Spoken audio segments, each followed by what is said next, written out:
Baba jo si është ndjerë kur ka pa një gjë tillë? Babai më ka qenë i fundit person që është njohur me çështjen. Ka një arsye, sepse ishte i vetmi rast që unë nuk kisha dakordsinë e tij 100%, e kuptova, për mosha rinia, edhe e nisa dhe e vazhdova atë histori.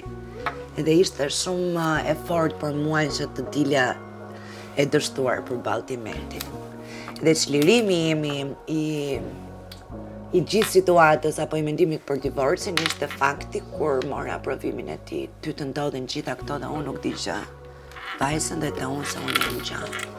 U hapën qiejt për mua. Më vonë, kuptova që pavarësisht humbjes, kisha ende një njeri që ndoshta më shumë se babi ishte nëna që ishte te dhimbjet e mia si nën, pavarësisht se nuk e shprehte, që meritonte të më shifte mua në rritje dhe në suksese dhe lart e më lart, e kisha prap motivin.